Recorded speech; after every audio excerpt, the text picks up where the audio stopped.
اعوذ باللہ من الشیطان اللعین الرجیم بسم اللہ الرحمن الرحیم الحمد للہ رب العالمین وصلی اللہ علی سیدنا محمد وآلہ الطیبین لا سیما علی بقیت اللہ فی الارضین واللعن الدائم علی اعدائہم اجمعین اللہم انی اسألک سؤال من شدت فاقتہ وانزل بک عند شدائد حاجتہ وعظم فیما عندک رغبتہ۔ اس سوال میں اور اس عبارت میں شخص داعی انحصار کر رہا ہے کہ خداوند قدوس کے علاوہ اور کوئی بھی نہیں ہے۔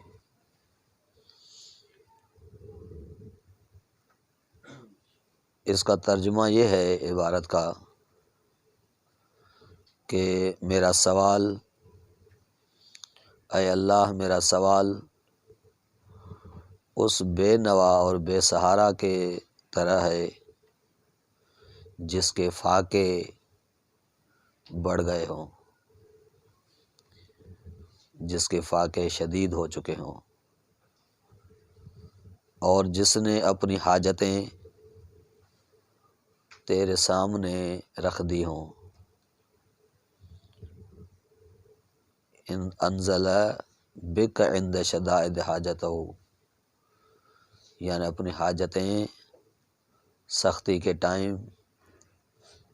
دکھ درد کے ٹائم تیرے سامنے رکھ دی ہوں، اور جس کی رغبت تیری بارگاہ میں عظیم ہو، یعنی تیری بارگاہ میں اس کی چاہت اور رغبت سب سے زیادہ ہو۔ یہ تین چیزیں اپنے سوال میں مطرح کر رہا ہے۔ سب سے پہلے کہ میرا سوال اس شخص کی مانند ہے، اس شخص کی طرح ہے جو بے نوا ہو، جو بے سہارا ہو، اور عالم شدت میں اس کے فاقے بڑھ گئے ہوں۔ یعنی اس عبارت میں شخص داعی اپنے آپ کو فقیر، ناتوا، بے سہارا، بے نوا سمجھتا ہے کہ میں ہمہ جہت محتاج ہوں، ہمہ جہت فقیر ہوں۔ اور فقیر بھی اور احتیاج رکھنے والا شخص دو طرح کا ہوتا ہے۔ ایک احتیاج دنیاوی کہ دنیاوی معاملات میں وہ محتاج ہوتا ہے اور اس کے پاس چیزیں نہیں ہوتی۔ دوسرا احتیاج یعنی احتیاج ذاتی کہ وہ ذات میں ممکن ہے، ذات میں واجب نہیں ہے، ممکن الوجود ہے اپنی ذات میں، اور ممکن محتاج کو کہتے ہیں، فقیر کو کہتے ہیں، جو اپنے وجود میں محتاج ہو غیر کی طرف۔ تو کأنہ شخص داعی اس مقام پر دونوں لحاظ سے فقر کو ظاہر کرتا ہے۔ اپنے آپ کو بے نوا اور بے سہارا حساب کرتا ہے، یعنی اے خدا میری احتیاج دائم ہے، دنیاوی معاملات میں بھی، ذاتی معاملات میں بھی، میں اپنی ذات میں بھی محتاج اور فقیر ہوں، بے نوا ہوں، بے سہارا ہوں۔ اور اس عبارت میں یہ ظاہر کرتا ہے کہ شدت کے ٹائم، سختی کے ٹائم انسان کسی نہ کسی کی طرف رغبت پیدا کرتا ہے تاکہ وہ احتیاج دور کرے۔ تو یہ شخص یہ کہتا ہے کہ خدایا میری حاجت روائی کرنے والا اور کوئی نہیں ہے، میرے فقر کو دور کرنے والا اور کوئی نہیں ہے، یعنی جمیع وسائل سے اپنے ہاتھ کٹے ہوئے سمجھتا ہے، ہر شے سے اپنے آپ کو فارغ سمجھتا ہے کہ کوئی نہیں ہے میرا سہارا، اور اس عالم میں اگر سہارا ہے، ساتھ دینے والا ہے، عنایت کرنے والا ہے، نوائی کرنے والا ہے، تو وہ ذات خداوند قدوس ہے۔ پھر دوسرے جملے میں کہ انزل بک عند شدائد حاجتو، کہ شدت کے ٹائم میرا سوال اس شخص کی طرح ہے جس نے شدت کے ٹائم اپنی حاجتیں تیرے سامنے رکھ دی ہوں۔ یہ بھی اسی انحصار کو بیان کرتا ہے، یہ جملہ وہی انحصار بیان کرتا ہے کہ دیکھیے حاجت کسی کے سامنے پیش کرنا، غیر اللہ کے سامنے حاجت پیش کرنا، یہ شرک خفی ہے، گرچہ شرک جلی نہیں ہے بلکہ شرک خفی ضرور ہے، کہ خدا کے ساتھ کسی اور کو بھی طاقت حساب کرنا، خدا کے ساتھ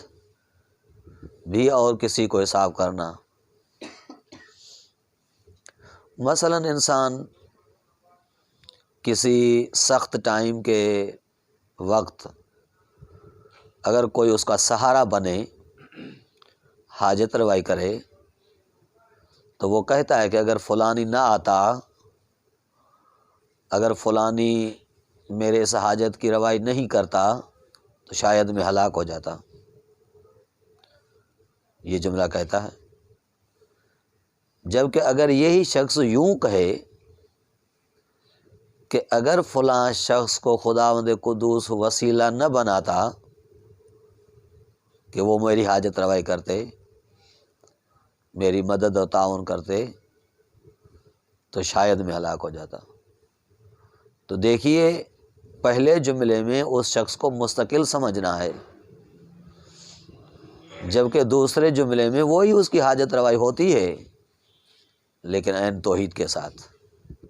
عین وحدت کے ساتھ۔ تو یہ شخص دوسرے جملے میں انحصار کر رہا ہے کہ شدت کے ٹائم جس کی حاجتیں فقط تیرے پاس ہوں، منحصراً تیرے پاس ہوں اس کی حاجتیں، اور کسی کے پاس نہیں ہیں،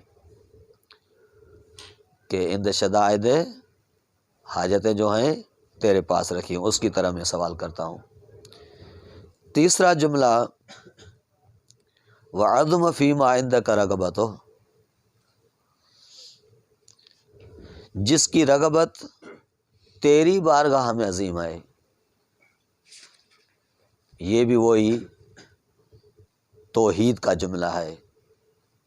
وحدانیت کا جملہ ہے، کہ اے خدا میں اس شخص کی طرح سوال کرتا ہوں جو تیرے ہوئے کسی اور سے نہیں مانگتا، جس کے پاس تو ہے تو وہ کسی اور سے کیوں مانگے، تو میں فقط تیرے پاس اپنی حاجتیں لے کے آیا ہوں اور تیری بارگاہ میں رغبت کو عظیم سمجھتا ہوں، اس کی طرح سوال کرتا ہوں جو تیری بارگاہ میں آنے کو عظیم سمجھتا ہے، کہ تیرے ہوتے ہوئے کسی اور کی طرف میری رغبت نہیں جاتی، میری توجہ نہیں جاتی۔ تو انسان اس انتہائی قرب میں جب آتا ہے تو امام حسین علیہ الصلوۃ والسلام کی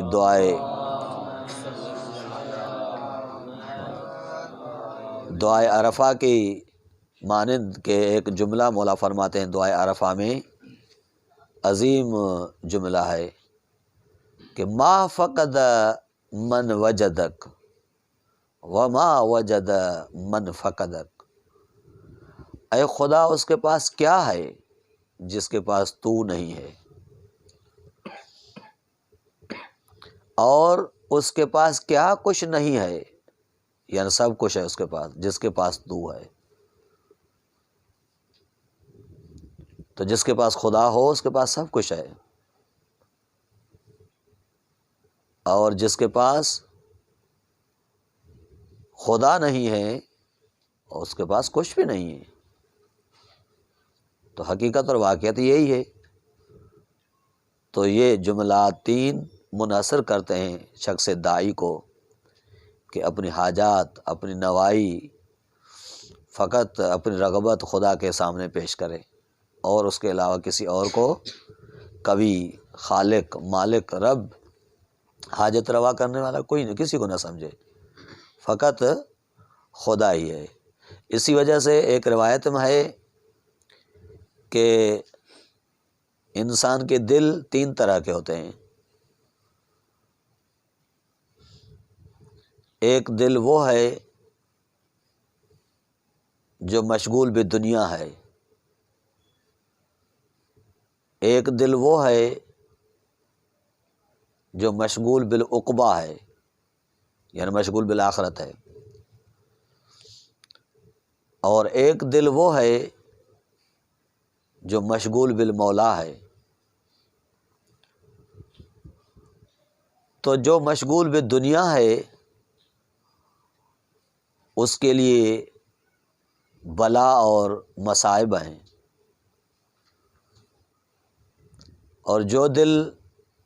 مشغول بالعقبہ ہے اس کے لیے آخرت اور آخرت کی نیکیاں ہیں۔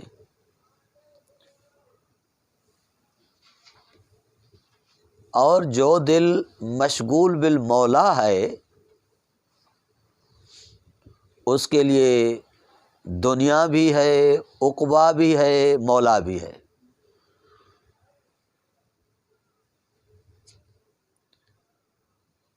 تو دیکھیے یہ وہی بات ہو گئی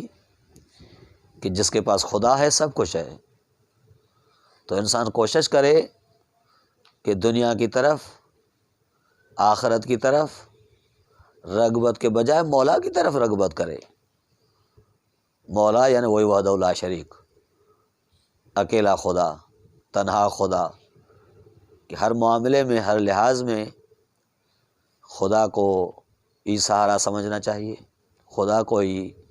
انسان اپنا ملجا اور ماوا سمجھے، اس کی طرف رجحان کرے کہ جس کی طرف مولا ہے اس کی طرف سب کچھ ہے،